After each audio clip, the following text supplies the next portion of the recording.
আসসালামু আলাইকুম। আজকে আমাদের কাছে একটি সিআরটি টিভির সার্কিট একজন টেকনিশিয়ান ভাই নিয়ে এসেছে। তো এই সার্কিটটিতে যে সমস্যাটি নিয়ে তিনি আমাদের কাছে এসেছেন, সার্কিটটিতে সাউন্ড আছে কিন্তু আলো নেই।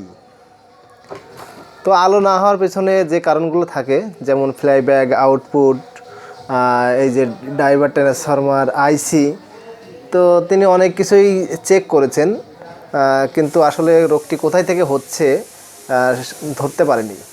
আসলে সমস্যাটি হচ্ছে এই যে ফ্লাইব্যাকটি অন হচ্ছে না। আর ফ্লাইব্যাকটি অন হওয়ার পেছনে যে কারণগুলো আছে, যেটা হচ্ছে প্রথমে আমাদেরকে সিস্টেম জঙ্গল আইসিটি অন হতে হবে, এবং সিস্টেম জঙ্গল আইসি অন হওয়ার পরে যে এখানে একটি 2383 ট্রানজিস্টর আছে, সেই ট্রানজিস্টরটি একটি সিগন্যাল আসবে এই আইসি থেকে। সিগন্যাল আসার পরে কিন্তু এই ডাইভার ট্রান্সফরমারটিতে আমাদের ভোল্টেজ অসিলেশন ভোল্টেজ তৈরি হবে। সেই অসিলেশন ভোল্টেজটি কিন্তু চলে যাবে এই যে এখানে যে আউটপুট আছে সেই আউটপুটে। আর আউটপুট দিয়ে এই যে ফ্লাইব্যাগে যখনই যাবে, কানেকশনটি যাবে আউটপুট অন হয়ে, তখনই কিন্তু ফ্লাইব্যাকটি অন হবে। আর ফ্লাইব্যাকটি যখনই অন হবে, এই ফ্লাইব্যাক থেকে কিন্তু আমাদের এই যে পিকচার টিউবের যে হিটার ভোল্টেজ আছে বা 180 ভোল্টেজ আছে, সেগুলো কিন্তু এই ফ্লাইব্যাক থেকে বের হবে।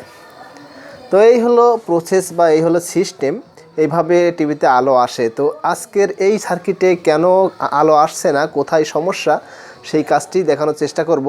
আশা করছি কাজটি যারা নতুন কাজ শিখতেছে এবং যারা অনেক দিন ধরে কাজ করে, তাদের সবার জন্যই কাজটি প্রয়োজন, মানে বোঝার মতো হবে।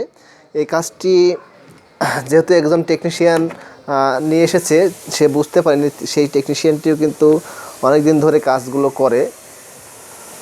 তো দেখতে থাকুন, আশা করছি ভালো লাগবে। আমি সার্কিটটি উল্টে নিচ্ছি এবং কিছু ভোল্টেজ পরিমাপ করব। ভোল্টেজ পরিমাপ করে দেখব আমাদের টিভির প্রবলেমটি কোথায় থেকে হচ্ছে। তো এই হলো আমাদের পুরো সার্কিট বোর্ডটি। সার্কিট বোর্ডটিতে আমি প্রথমে দেখে নেব এই যে আমাদের এই চপার থেকে ভোল্টেজ বের হয়ে ফ্লাইব্যাক পর্যন্ত এবং আউটপুট পর্যন্ত ভোল্টেজগুলো আছে কিনা, পাশাপাশি এই যে চ্যানেল বক্স বা টিউনার বক্সে ভোল্টেজ যাচ্ছে কিনা, আইসিটি অন হচ্ছে কিনা, এখানে ডাইভার ট্রান্সফরমারে ভোল্টেজ যাচ্ছে কিনা। এই ধরনের ভোল্টেজ পরিমাপের মাধ্যমে কিন্তু আমাকে বুঝতে হবে যে কোথায় আসলে সমস্যা বা কোন ভোল্টেজটি মিসিং। সিআরটি টিভি বা এলইডি টিভি যে কাজগুলোই করি না কেন, আমাদেরকে জানতে হবে কোথায় কত ভোল্টেজ থাকে, কোথায় কত ভোল্টেজ যাবে। এই ভোল্টেজগুলো যদি আমাদের জানা থাকে বা কীভাবে ভোল্টেজগুলো তৈরি হয়, তাহলেই কিন্তু কাজগুলো সহজ হয়ে যাবে। ভোল্টেজ পরিমাপ করার জন্য আমি একটি ডিজিটাল মিটার নিয়েছি এবং ডিসি ভোল্টেজ সিলেক্ট করা আছে, এবং মিটারের নেগেটিভ লাইনটি আমি দিয়ে দিচ্ছি আমার এই যে পিকচার টিউবের যে বডি কানেকশনটি আছে সেখানে দিয়ে দিলাম, এবং ভোল্টেজ আমি পরিমাপ করে দেখব। এসি প্লাগটি আমি কারেন্টে দিয়ে নিলাম। ভোল্টেজ দেখাচ্ছে 130 ভোল্ট। এটি একটি মাই-ওয়ানের ব্যান্ডেজ সার্কিট। আর এখানে এক্সট্রা পাওয়ার কেএলওয়াই লাগানো আছে। এখানে এই বি প্লাসের যে ভোল্টেজটি এখানে অবশ্যই বেশি দেখাবে, কারণ হচ্ছে অরিজিনাল এসটিআর দিয়ে করা ছিল এই সার্কিটটি। আর ভার্টিক্যাল আমরা দেখতে পাচ্ছি 22 ভোল্ট আছে। ভোল্টেজ আরেকটু বাড়ালেও আমার মনে হয় সমস্যা হবে না। 7 ভোল্ট পাচ্ছি আমি। আমাদের রেগুলেটর যে ভোল্টেজগুলো 8 ভোল্ট 5 ভোল্ট বাইর হয়েছে সেই লাইনে। এখানে 12 ভোল্ট থাকার কথা ছিল। আর সাউন্ড আইসিতে পাচ্ছি 11 ভোল্ট। এখানে পাচ্ছি আমি 12 ভোল্ট। সাউন্ড আইসিতে পাচ্ছি 12 ভোল্ট, এখানে থাকবে 14 ভোল্টের মতো। তো যাই হোক, যেহেতু অরিজিনাল পাওয়ার করা নেই, ভোল্টেজটি যদি আমাদের বাড়ানো লাগে আমরা প্রয়োজন সাপেক্ষে বাড়িয়ে নিব। এখন আমি দেখে আসি কোথায় থেকে টিভিটি অন হচ্ছে না কেন। আসলে যে ভোল্টেজ আছে এই ভোল্টেজে অন হওয়ার কথা না। তারপর আমি দেখব আসলে সমস্যাটি কোথায় থেকে হচ্ছে। দেখুন, বি প্লাসে কিন্তু 134 ভোল্ট দেখাচ্ছে এবং আউটপুট পর্যন্ত 133 ভোল্ট দেখাচ্ছে। এখন যদি আমি ডাইভার ট্রান্সফরমারে দেখি, 13 ভোল্ট দেখাচ্ছে, এই পাশে 13 ভোল্ট দেখাচ্ছে। তারপর আমি যদি টিউনার বক্সে দেখি, টিউনার বক্সে 5 ভোল্ট আছে কিনা। টিউনার বক্সে আমি দেখতে পাচ্ছি 4.4 ভোল্ট দেখাচ্ছে। টিউনার বক্সে ভোল্টেজ এসে গেছে। আর টিভিতে যেহেতু সাউন্ড আছে তাহলে আমাদের এই আইসিটিও অন হয়েছে। সাউন্ড যদি না থাকতো আমরা বুঝতাম যে এই জঙ্গল আইসি থেকে এই সাইডে কোনো প্রবলেম আছে, আমরা পরিমাপ করে দেখতাম। যেহেতু সাউন্ড আছে, চ্যানেল চেঞ্জ হচ্ছে, এর থেকে আমরা বুঝতে পারছি সিস্টেম কাজ হচ্ছে। তো আমরা ভোল্টেজটা পেয়েছি হচ্ছে ডাইভার ট্রান্সফরমারে ভোল্টেজটি আমি পরিমাপ করে দেখেছি 14 ভোল্ট এখানে দেখাচ্ছে, আর এই পাশটায় দেখাচ্ছে 13 ভোল্ট, 13.36, আর এখানে 14.2। তো ভোল্টেজ কিছুটা ডিফারেন্স আছে এখানে, আর ডিফারেন্স আছে বিধায় আমি বুঝতে পারছি যে আমাদের এই ডাইভার ট্রান্সফরমারটা কিন্তু কাজ হচ্ছে। যদি সেম ভোল্টেজ থাকতো তাহলে বুঝতাম যে আমাদের ডাইভার ট্রান্সফরমারটি কাজ করছে না। তো আমার মনে হচ্ছে ডাইভার ট্রান্সফরমার পর্যন্ত কাজ হচ্ছে, সেই জন্য আমি এই যে আউটপুটের যে লাইনটি আছে সেই লাইনটি আমি খুলে এখানে একটি ইন্ডিকেটর বাল্ব লাগিয়ে দেখব ডাইভার ট্রান্সফরমার থেকে অসুলেশন হচ্ছে কিনা। আর আরেকটি জিনিস আমি দেখে নিচ্ছি, সেটা হচ্ছে আমাদের ফ্লাইব্যাকটি অন হচ্ছে কিনা। এখানে দেখুন 180 ভোল্ট বাইর হবে, 128 ভোল্ট দেখাচ্ছে, 180 ভোল্ট কিন্তু নাই। তারপরে এখানে আমাদের এসি ভোল্ট বের হবে 4 ভোল্টের কাছাকাছি। তো আমি মিটারটি এসি ভোল্টে সিলেক্ট করে নিচ্ছি।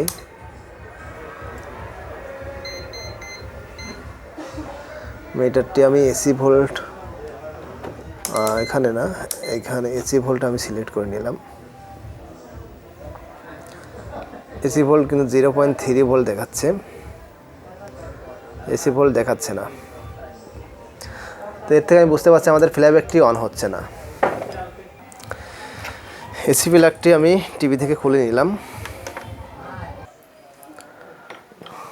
তো আমি এখান থেকে আউটপুটটি খুলে নিচ্ছি।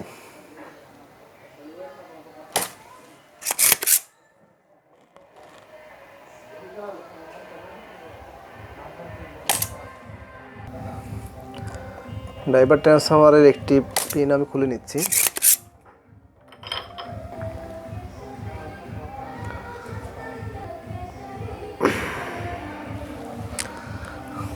পিনগুলো ফাঁকা করার পরে এখানে আমি পজিটিভ পিনটি লাগিয়ে নেব, এবার এখানে নেগেটিভ। আমরা একটা ইন্ডিকেটর বাল্ব লাগিয়ে নিয়েছি আমাদের ডাইভার ট্রান্সফরমারে, এবং এসি প্লাগটি ইন করে দেখব যে বাল্বটি জ্বলে কিনা। বাল্বটি যদি জ্বলে তাহলে বুঝবো যে আমাদের এই ডাইভার ট্রান্সফরমার পর্যন্ত ওকে আছে। আমরা দেখতে পাচ্ছি এই যে বাল্বটি জ্বলছে না। ভোল্টেজ যদি দেখি, বাল্বটি জ্বলে গেছে দেখতেছি এখন। আবার বাল্বটি কিছুক্ষণ পরে জ্বললো, বাল্বটি জ্বলেছিল, বাল্বটি কিন্তু আবার নিভে গেছে।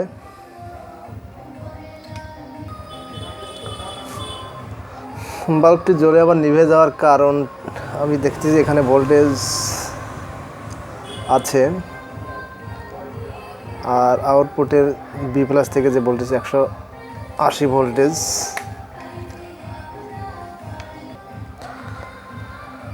বাল্বটি জ্বলছে আবার নিভে যাচ্ছে। টিভিটি অফ করে নিলাম এবং বাল্বটি খুলে আমি দেখব আউটপুটটি ঠিক আছে কিনা। পরিমাপ করার জন্য আমি একটি অ্যানালগ মিটার নিয়েছি। মিটারটি আমি X100-এ সিলেক্ট করে নিচ্ছি। X100-এ সিলেক্ট করে নিয়েছি এবং আউটপুটটা আমি পরিমাপ করে দেখব।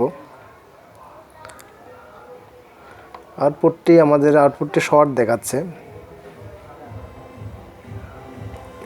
সব দিক দিয়ে শো করছে। আউটপুটটি আমি খুলে আরেকটি আউটপুট লাগিয়ে নিচ্ছি।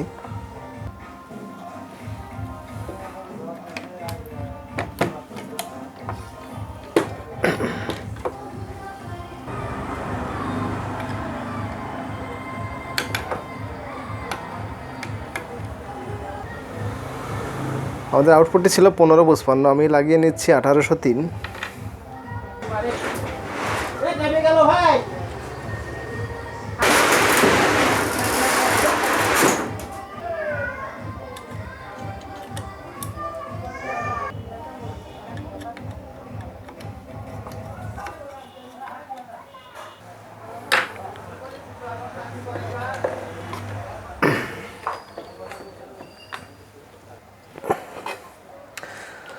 যেহেতু আউটপুটটি শর্ট পেয়েছি, আউটপুটটি সোল্ডারিং করে নিচ্ছি। সেই সাথে ডাইভার ট্রান্সফর্মারের যে পিনটি খুলেছিলাম। আউটপুটটি সোল্ডারিং করে নিয়েছি, আউটপুটটি লাগিয়ে নিয়েছি এবং আমি টিভির এসি প্লাগটি কারেন্টে দিয়ে দিচ্ছি। আর আমাদের এই যে অ্যানালগ মিটারটি, এটি আমি ভোল্টেজ মাপার জন্য 250 ভোল্টে সিলেক্ট করে নিলাম। তো আমি এখন ভোল্টেজটি পরিমাপ করে নিচ্ছি। বি প্লাসে আমি দেখতে পাচ্ছি 127 ভোল্ট দেখাচ্ছে এবং আমার আউটপুটের যে কালেক্টরের ভোল্টেজটি এখানে 127 ভোল্ট দেখাচ্ছে। আমরা অ্যানালগ মিটার দিয়ে যদি পরিমাপ করি তাহলে এখানে কিন্তু ভোল্টেজটি অবশ্যই বেড়ে যাবে, কিন্তু এখানে বি প্লাস আর এখানে সেম ভোল্ট দেখাচ্ছে। কাজেই আমাদের টিভিটি কিন্তু এখনও অসিলেশন অন হয়নি। এখানে আরও একটি ভোল্টেজ, এখানে এটা নেগেটিভ ভোল্টেজে পজিটিভ দেখাচ্ছে। একটু ভালো করে খেয়াল করুন, আমি হয়তো বা রোগটি পেয়ে গিয়েছি অলরেডি। এটা কিন্তু নেগেটিভ, দেখুন এই যে ডাইভার ট্রান্সফর্মার নেগেটিভ আর আউটপুটেরও নেগেটিভ। এখানে কিন্তু ভোল্টেজ দেখাচ্ছে, এখানে কিন্তু ভোল্টেজ দেখানোর কথা না।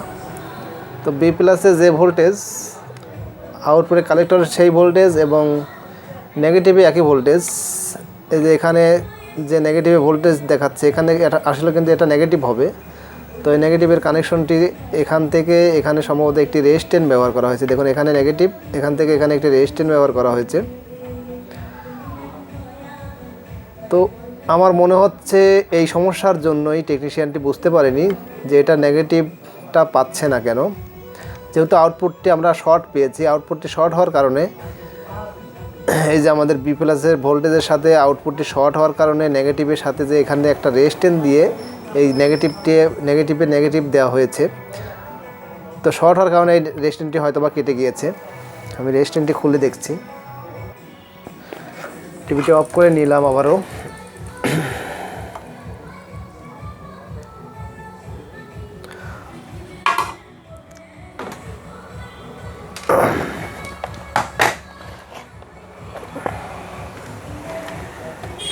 একটু দেখে নেই এখানে কত নাম্বারের রেজিস্ট্যান্সটি আছে।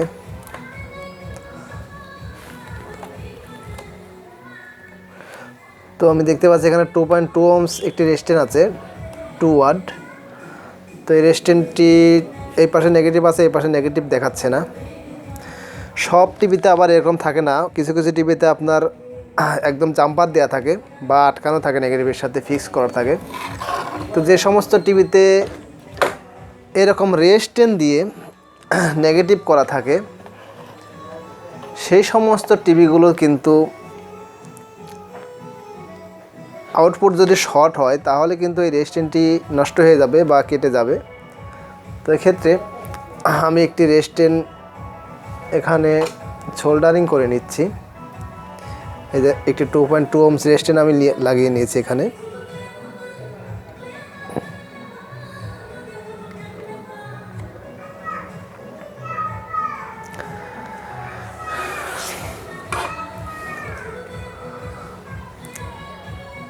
এবারে আমি টিভিতে পাওয়ার সংযোগটি দিয়ে দেখব। আর দেখার আগে কিছু সেফটির বিষয় আছে। যেহেতু আউটপুট কেটে যাওয়ার পর নেগেটিভের রেজিস্ট্যান্সটি নষ্ট হয়েছে, আর সেফটিগুলো হচ্ছে আমাদের এই যে বুস্টার ক্যাপাসিটারগুলো ঠিক আছে কিনা বা বি প্লাসের ভোল্টেজগুলো অ্যাকুরেট আছে কিনা, এগুলো অবশ্যই খুব সুন্দর করে ভালোভাবে দেখে নিতে হবে।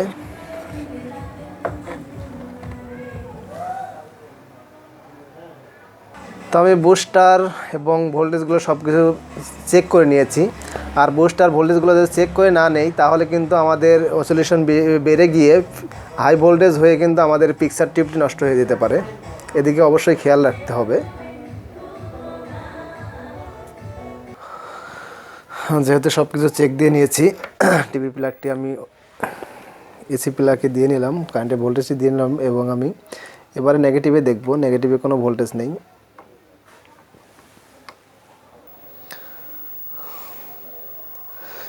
নেগেটিভে আর কোনো ভোল্টেজ দেখাচ্ছে না, দেখুন আমি দেখতে পাচ্ছি, এবং আউটপুটে কালেক্টরে আমি ভোল্টেজ দেখতে পাচ্ছি 125 ভোল্ট, এবং বি প্লাসে যদি আমি ভোল্টেজ দেখতে পাচ্ছি, দেখুন লোডে পরে 100 ভোল্ট হয়ে গিয়েছে।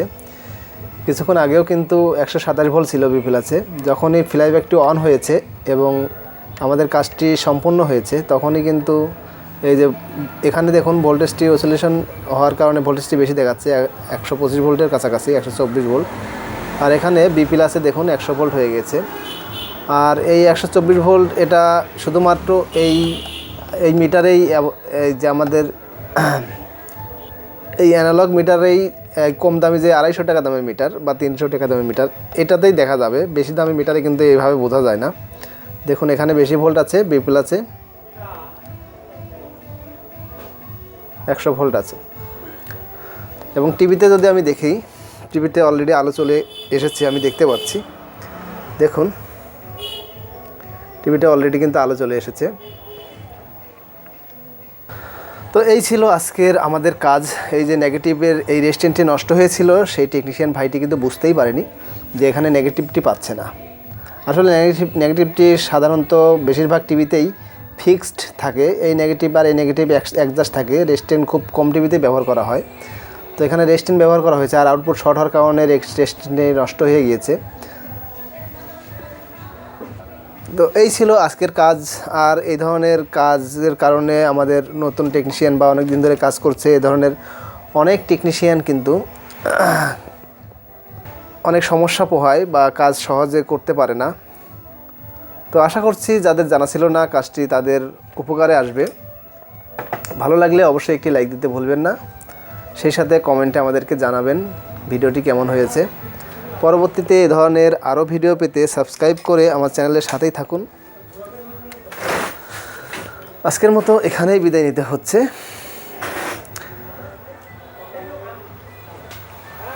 আর বিদায় নেওয়ার আগে বলছি, এই টিভিতে আরও একটি সমস্যা আছে। আমি ডিশ লাইনটি লাগিয়ে দেখেছি, ডিশ লাইন কিন্তু চ্যানেল ধরছে না। আসলে একটি টিভিতে একটি রোগ নিয়ে খুব কম সময়ে আমাদের কাছে একটি টিভি আসে। একটি টিভিতে একটি রোগ ঠিক করার পর আমরা দেখতে পাই যে আরও অন্য রোগ আছে বা অন্য সমস্যা আছে। তো পরবর্তী সমস্যা, যেহেতু ডিশ লাইনের ছবি আসছে না, এই টিভিতে পরের কাজটাও খুবই গুরুত্বপূর্ণ হবে।